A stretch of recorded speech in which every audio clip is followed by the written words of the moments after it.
C'est au fond d'une ruelle très discrète que se cache la maison d'Élodie Sagot, architecte d'intérieur. À première vue, on distingue un immense cube recouvert de vignes vierges. Puis en regardant mieux, on découvre cette immense verrière qui l'a immédiatement séduite. J'ai vu cette maison en photo et je me suis dit elle est quand même pas mal. Et donc 1 heure après, je visitais la maison et je l'ai achetée dans l'heure en fait.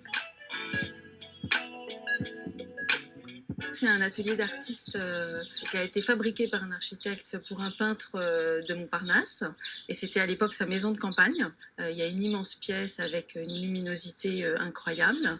Voilà, je savais qu'il y avait un potentiel et que le lieu était assez magique. Littéralement noyée dans la végétation, la maison offre un cadre de vie idéal. Et il y a 3 terrasses, des petits lieux. Donc en fait, il y a des échappées visuelles. Toutes les pièces donnent sur l'extérieur et sur la végétation. L'ancienne verrière de 16 mètres carrés était le point fort de la maison. Alors l'ouverture existait puisque c'est là qu'était l'atelier du peintre, hein. Par contre, le vitrage, donc c'était des fenêtres en PVC blanches, très moches et pas du tout isolées.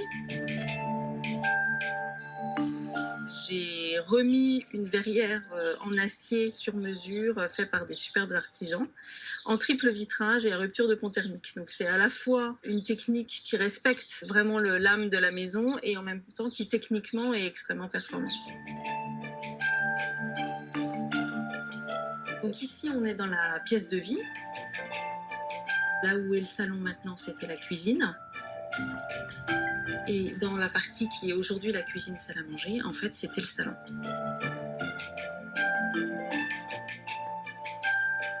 On avait ici 2 énormes radiateurs, vraiment très imposants, puisque la baie vitrine n'était absolument pas isolée. Les radiateurs ont été déposés, permettant d'optimiser l'espace. Il y avait un énorme poteau en fait qui soutenait la mezzanine et qui bloquait vraiment cet espace-là. Et donc on a fait une reprise de la structure de la mezzanine pour pouvoir s'engraver en fait dans la façade et libérer cet espace-là. La mezzanine accueille aujourd'hui une bibliothèque qui apporte beaucoup de caractère à la pièce. En face, la cuisine entièrement noire se déploie sur 3 côtés.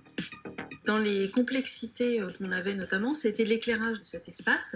Soit on faisait descendre des suspensions, mais ça aurait bouché en fait la vue de la verrière.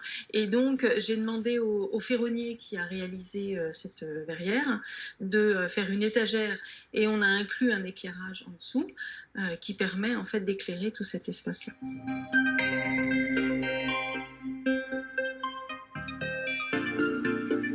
Donc ici, on est dans le salon, donc ce qui était anciennement la cuisine. On avait une cloison en fait ici et des toilettes à l'arrière. Et on a ouvert cet espace-là pour rendre donc ce salon convivial.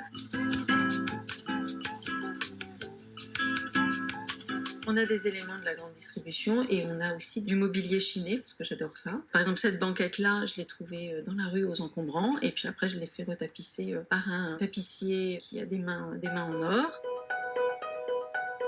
Là, j'ai modifié cette ouverture-là, parce que je voulais vraiment que l'intérieur communique avec l'extérieur. C'est une baie vitrée accordéon qui s'ouvre complètement, ce qui fait que l'été, en fait, on passe dedans, dehors, et c'est une même pièce. La terrasse existait mais n'était pas réellement mise en valeur. Élodie a su l'agencer comme une véritable pièce supplémentaire. On a plusieurs espaces. On a l'espace qu'on utilise plutôt l'hiver dans la chaleur du feu de cheminée. Et puis de l'autre côté, on a l'espace lounge où on se met plutôt dans les soirées d'été. Les espaces nuits se situent au rez-de-chaussée.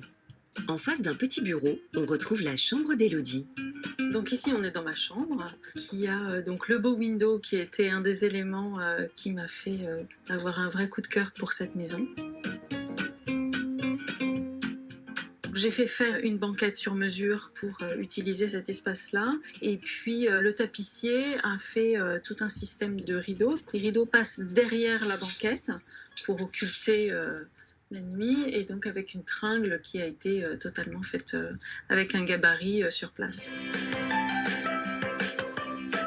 Cette chambre, je l'ai modifiée en ajoutant notamment cette tête de lit qui permet en fait de séparer les dressings qui sont situés de part et d'autre de la tête du lit. Le couloir dessert aussi une chambre d'enfant avant de conduire à la salle de bain familiale de 4 mètres carrés seulement. J'ai pu installer donc une grande baignoire qui était un de mes souhaits, qui donc est à moitié sous l'escalier, une très grande douche qui se situe derrière cette vasque qui, elle, est très étroite, mais qui est quand même une double vasque. Et puis, le dernier petit espace qui restait, les quelques centimètres, j'ai mis un placard coulissant qui permet de ranger tout le matériel de la salle de bain. 4 mois de travaux ont suffi pour la rénovation totale de la maison, qui, bien que ne faisant pas plus de 100 mètres carrés, semble très spacieuse. Un coup de maître d'Élodie, qui a su optimiser tous les recoins. On vit dans les différents espaces selon les saisons, selon les moments.